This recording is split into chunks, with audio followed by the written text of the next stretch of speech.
que você conheceu a Bolsa de Valores? Como que você começou a investir o teu dinheiro? Que a gente quer saber como que foi que como que você conheceu o Barsi?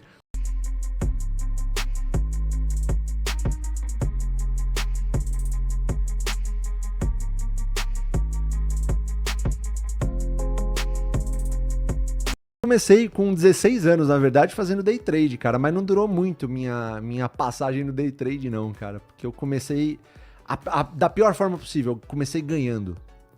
Ah, isso aí que é perigoso, né? Isso aí que é mesmo. perigoso. Cara, E pior como é que era forma. pra operar trade 20 anos atrás? Putz, cara, era... Primeiro que assim, na Bolsa de Valores antigamente, você recebia um papelzinho. Eu trouxe no podcast uma vez, que é como se fosse um pergaminho, cara. Era amarelo, assim, é um negócio estranho. Era da CBLC, Companhia Brasileira de Liquidação e Custódia, né? Nem tinha, tipo, aluguel de ação naquela época, tava começando ainda, né? Então, assim, você operava, você comprava uma ação, esperava ela subir e vão pra cima. Se subir, beleza. Eu já lembro que eu operei bastante em empresa aérea naquela época, eu não fazia a menor ideia do que eu tava fazendo.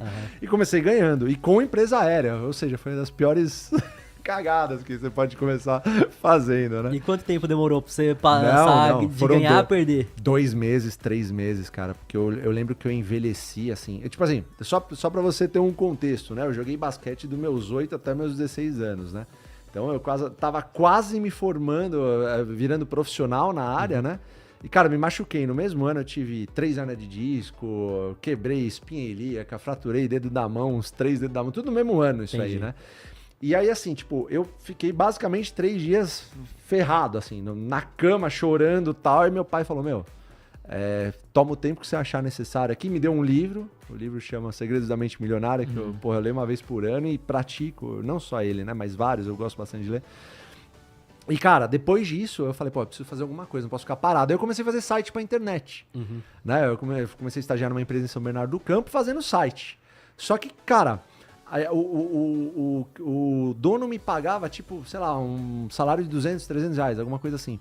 E eu, em algum momento, comecei a fazer 3, 4 sites pra ele. Eu falei, porra, por mês isso. Eu falei, eu vou começar a vender de porta em porta.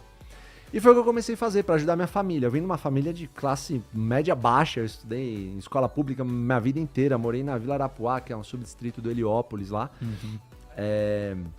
E, cara, eu falei, preciso ajudar minha família aqui, porque...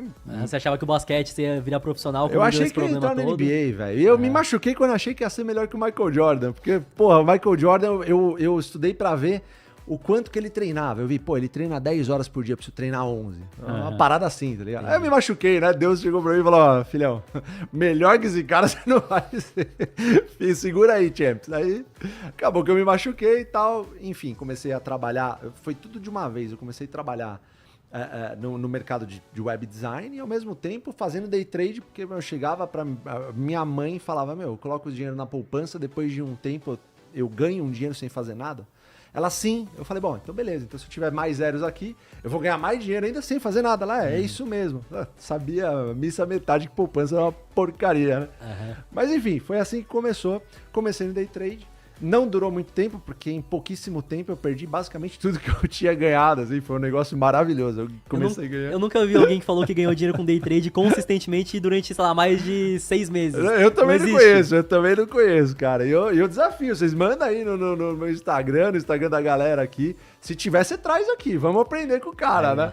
Mas, ou até ganha, mas não tem, cara, não tem emocional, não tem, como eu posso dizer, não tem sossego, cara. Porque você tem que ficar olhando lá o tempo inteiro. Você tem até, acho que, grandes instituições que acabam ganhando com o HFT, né? Que é o High Frequency Trading. Isso aí acho que pode até acontecer, mas são grandes instituições. Estão do lado da Bovespa lá pra pegar o sinal. É diferente do cara que tá sozinho lá, tipo... o cara pessoa física é aquilo. É o cara que tá no quarto dele que vai com... Não é igual, sei lá, você vai jogar um jogo de videogame. E aí você começa no elo baixo lá, que você vai jogar com os caras iniciantes. Sim. No mercado financeiro não existe isso. Você vai estar contra os bancões, você vai estar contra as instituições gigantescas da tua casa. Exatamente. Desde o primeiro momento. É bem assim, correr uma Indianápolis com uma motoca, né? Alguma coisa assim, vai. Então a galera não tem essa noção, né? E assim, o problema é que a galera, na verdade, não tem paciência. Eu acho que... E o pessoal tem medo das ações porque elas sobem e descem. Na verdade, é pura e simplesmente isso. Não tem método nenhum. Simplesmente compra uma ação e acham que o fato dela subir vai fazer você ganhar dinheiro e acabou. Você tem que vender e comprar outra ação e o ciclo se repete. Então, a gente vem com esse trabalho justamente para que a gente diga para as pessoas que existe um método por trás disso, não é você só sair comprando ação, inclusive ações de setor perene. Não adianta você ficar comprando qualquer ação sem saber o que faz. Se você não tiver até uma identidade em relação à empresa que você está comprando, você não vai conseguir manter. Tem isso também, sabe? Tem particularidades que o investidor desenvolve ao longo do tempo que é o tempo que faz mesmo. Não adianta você sair comprando do nada. Você tem que ter método, né? E enfim, depois eu conheci o Barsi. Essa história a gente quer saber como que você conheceu o Barsi? Conheci o Barsi através de um amigo do meu irmão que treinava Aikido com ele, chamava Luiz Sintra. O Barsi treinava Aikido? Não, esse Luiz Sintra treinava Aikido, investia na corretora que o Barsi investia, que era a Elite Corretora, né, lá no centro. E aí meu irmão veio falar do Barsi, eu falei, pô, eu preciso conhecer esse cara, então vamos ver o que acontece, né? Não tenho nada a perder, eu liguei pra corretora, descobri o número e acabei falando com uma atendente lá, falei, eu sou o Fábio e tal, tenho 16 anos e tal, eu queria falar com o Barsi. E a mulher falou, tá bom, eu vou passar o Barsi aqui. Desse jeito? Tá bom, vou passar aqui. Desse jeito, cara, foi desse jeito. Eu lembro como se fosse hoje, cara, eu simplesmente conheci o maior investidor da história do Brasil. Mas assim, conheci pelo telefone, né? Depois eu falei, pô, Barsi, eu queria... Eu contei um pouquinho da minha história, eu falei, posso conhecer você, ver o que você faz? Tá? Ele, claro, tá. O Barsi, cara... O Barsi é uma figuraça, um cara sensacional. Isso em 2003, 2004? Qual que foi? Cara, entre 2004 e 2006, alguma coisa assim. Ele tinha uns 60 e poucos anos naquela época. Eu já era muito rico, já era bem rico, né? E, cara, 3 dias depois eu tava de frente a frente com ele, cara. Imagina, a idade de vocês aí, mais ou menos, eu tava de frente com ele lá, ouvindo o que ele podia me transmitir, sem falar nada, só absorvendo. Cara, eu fiquei 3 horas meio que, tipo, parado como se fosse uma estátua na frente dele. E ele me explicando o que ele fazia, cara. Ele mostrava alguns recortes de jornais, né? Dizendo que ele era um dos maiores investidores pessoa física do Banco do Brasil na época. Mostrava Unipar, que ele tava comprando e ninguém gostava da Unipar. Hoje todo mundo gosta da Unipar, né? Ninguém gostava na época. Então, assim, ele é um cara que... Pô, é um senhor, né? Já, meu. Cara, eu chamo amigavelmente, né? Um cara sensacional, só por receber uma pessoa que ele nem conhecia, né? 16 anos lá, conversando com o maior investidor pessoal física da Bolsa. Exato. Só que, cara, eu comecei a fazer o que ele fazia. Então eu saí de lá e falei, pô, então demorou, é isso aqui que eu tenho que fazer, vou começar a investir. Qual que você tá comprando, Barsi? Mas antes ele me perguntou, no final de tudo que ele falou, ele falou assim, quanto você quer ganhar por mês, Fábio? Aí eu, falei, pô, Barsi, 10 conto tá bom. Tipo, 16. Eu devia ganhar, sei lá, 1.000 por mês. Não, 10 conto tá legal, Barsi, já tô bacana com 10 conto aqui. Ele falou, tá bom, você vai precisar de 1.390.000 reais em ações da Eternit. Na época, eu falei, pô, Barsi, eu não tenho isso aí não. Ele falou Naquela assim, época era mais dinheiro 10 conto e era mais dinheiro 1 milhão e pouco ainda, né? Mais ainda, né? Você descontar a inflação e caramba 4. Falei, pô, Barsi, eu não vou ter esse milhão aí não. Não tem como fazer outro jeito. Ele corta um 0. Pô, mas aí eu vou precisar de 130 mil. Também não tenho 130 pau. Barsi, não tem problema. Corta um 0. Você vai precisar de 13 mil. Eu falei, Barsi... Tipo, não tem isso aí não. Depois no trade ainda menos ainda. Pô, eu já tava sem nada daqui a pouco. Aí ele falou, não tem problema, quanto que você tem? Tipo, 130 pau. Eu falei, mas isso aí eu tenho, Barsi, isso aí pode vir que isso aí eu tenho. Ele falou, então não tem problema, vamos começar com isso aí, você vai edificar, você vai aos pouquinhos construir tua independência financeira, não vai ser do dia pra noite, não tem tacada mágica no mercado, você vai comprar de forma consistente e você vai garantir bons dividendos, mas é aos pouquinhos. Tenta fazer com que esse compromisso se fortaleça mês a mês, para que você continue aportando, seja 130, seja 200, seja... Eu comecei com pouco, 130 reais, mas foi esses 130 reais que me permitiu obter a independência financeira, com total certeza. Não pelos 130 reais em si, mas pela mentalidade que isso cria em você ao passar do tempo. Assim, é um negócio bizarro. Esses 130 reais me fazia ganhar um dividendo pífio, né? Ridículo, assim, era coisa de centavo. Eu lembro que eu comecei ganhando centavos, assim, foi um negócio bizarro. Mas com o passar do tempo, cara, passaram-se 3 anos, eu sou uma pessoa muito disciplinada em função do esporte. Uma coisa que eu acredito que é praticamente uma religião, acho que o esporte, ele ensina, cara, hierarquia, ensina disciplina, ensina paciência, então eu sou muito fã de esportes. É um recado que eu dou pra galera, pratiquem esportes diariamente, se possível, porque é um negócio libertador, é a dopamina do bem, que eu costumo dizer.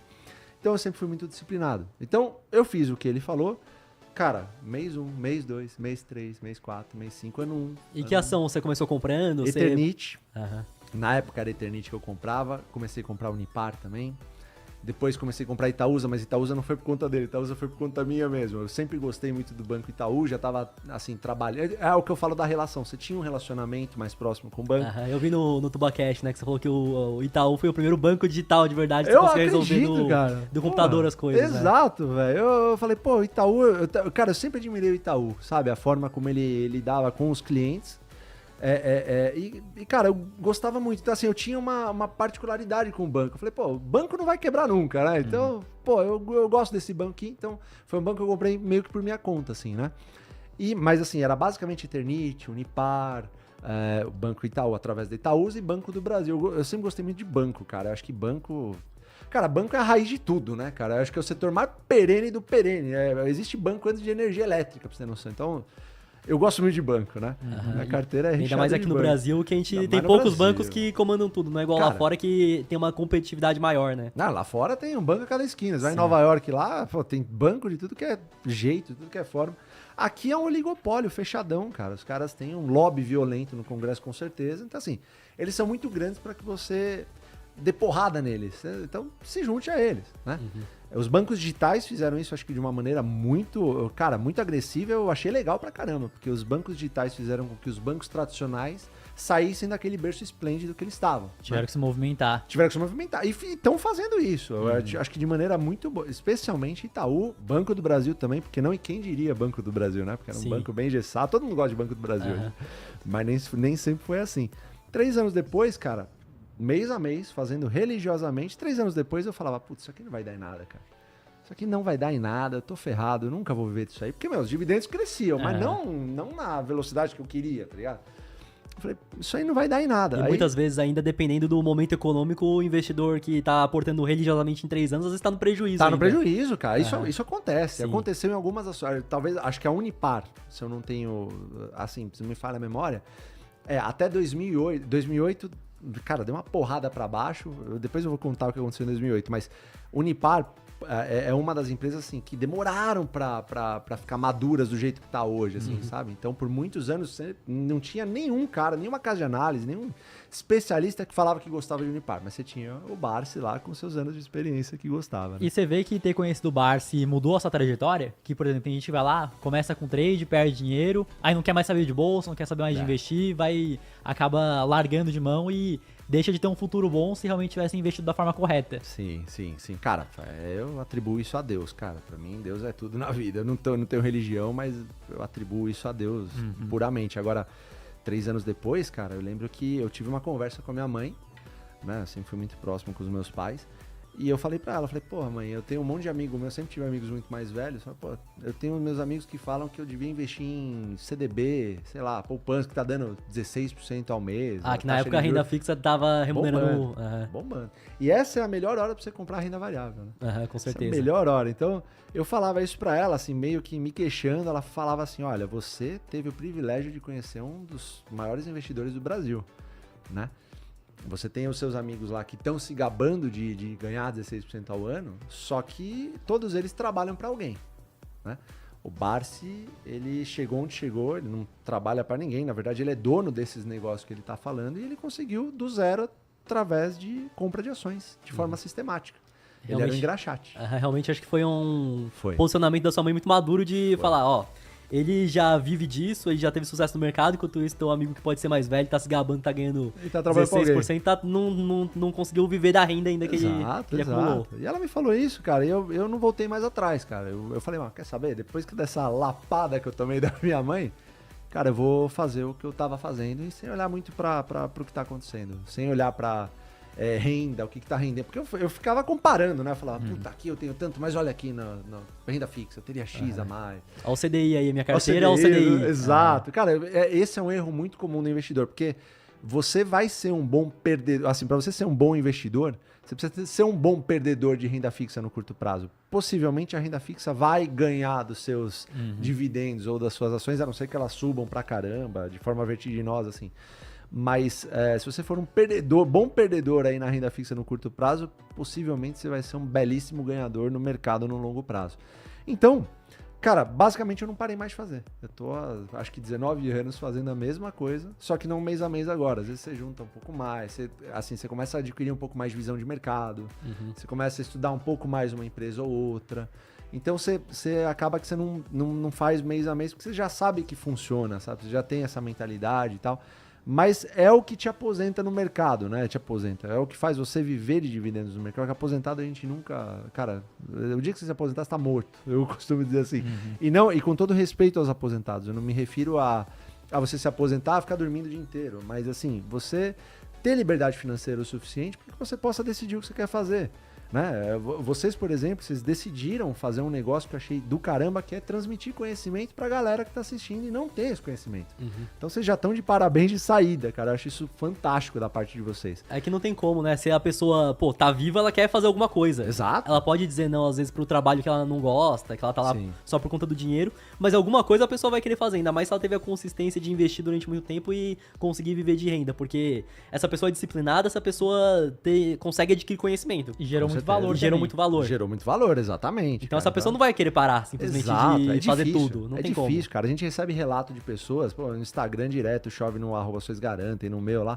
Porra, chove relato de pessoas que falam, porra, eu já tô conseguindo entender como é que funciona a estratégia, já tô conseguindo meio que pagar minhas contas em relação a isso. Como eu faço pra agradecer de uma forma... A gente fala sempre o mesmo. Cara, espalha isso aqui pra galera. Tipo, o Brasil é um país riquíssimo, né?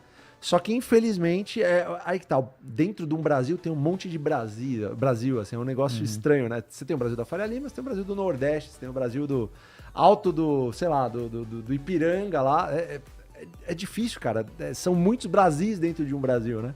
E a gente não tem essa noção, cara. A gente acha que vive numa bolha, na real. Então, quanto mais as pessoas espalham essa estratégia, que é uma estratégia que funciona, ela é vencedora e, porra, é provada desde 1970...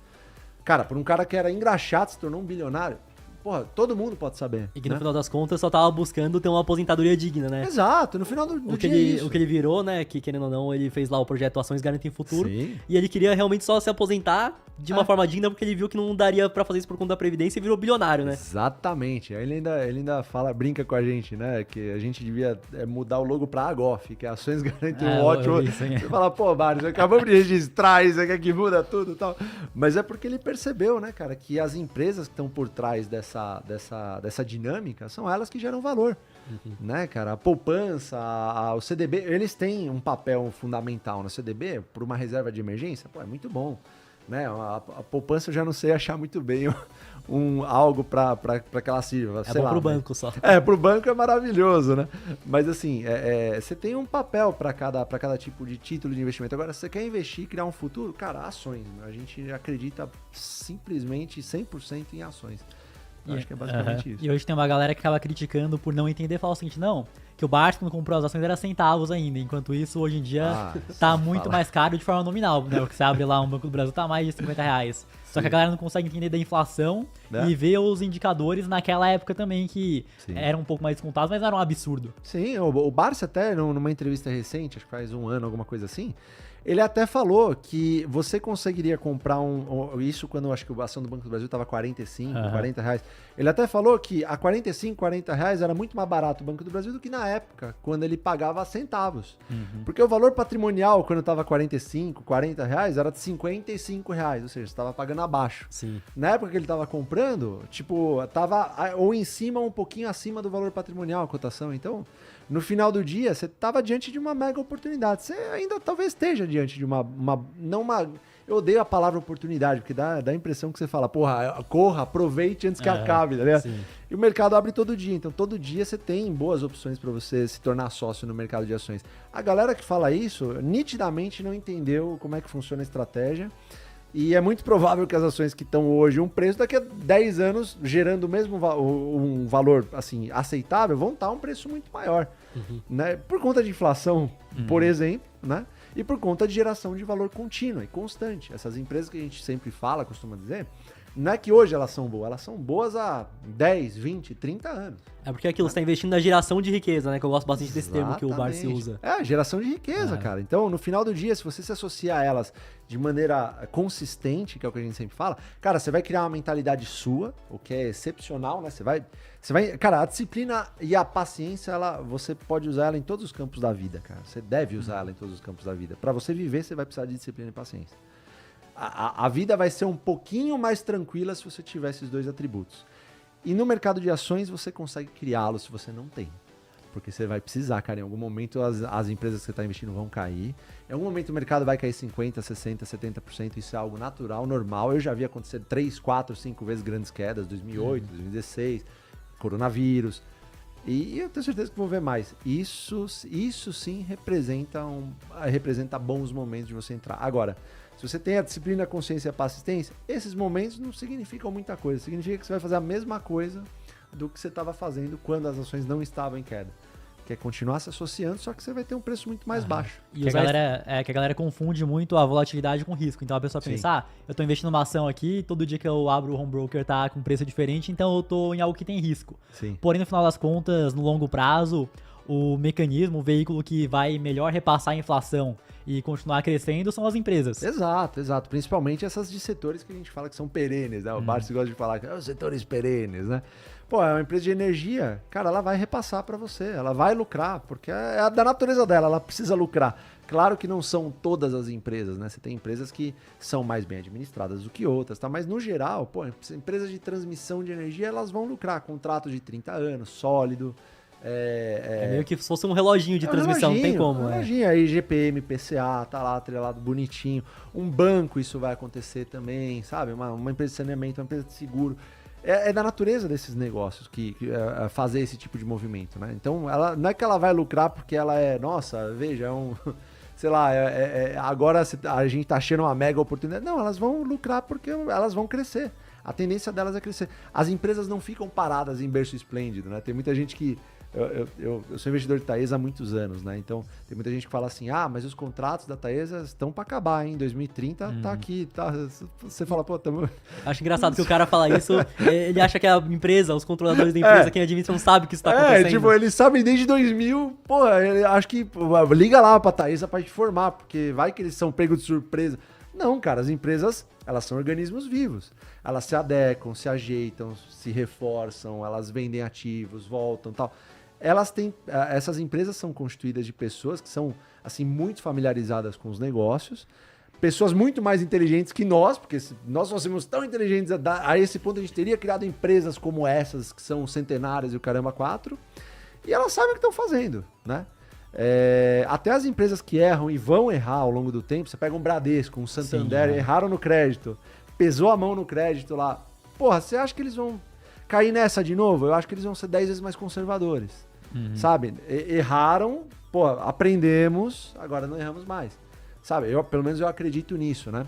Então, assim, as empresas são organismos vivos e vão continuar sendo. Agora, se você procurar setores que são, assim, setores que já sobreviveram a pandemia, a guerra, troca de moeda, troca de prefeito, troca de não sei o quê, essas empresas têm mais chance de prosperar ao longo dos anos, principalmente se pagar dividendo, né? Porque o dividendo, cara, dividendo é uma das métricas mais importantes. Uma empresa que paga dividendo, cara, com constância há muitos anos, já atingiu uma maturidade, concorda? Sim, é aquilo. Uma empresa que não tem uma margem muito boa, que não consegue, o próprio negócio já não consegue pagar, quer dizer que não é tão sólido assim, igual uma que consegue pagar dividendos com consistência. Né? Exato, exatamente. Então, assim, o dividendo a gente busca, não, logicamente a gente não busca só o dividendo, né? Mas é um dos fatores que você, sei lá, se você...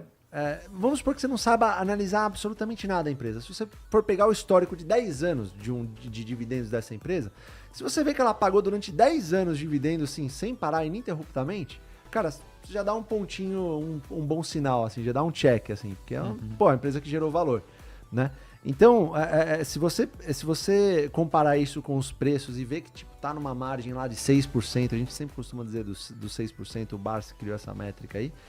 Se você vê que isso se mantém constante, é uma boa empresa para você se associar desde que esteja num setor que a gente chama de perene, banco, energia, seguro, saneamento, telecom.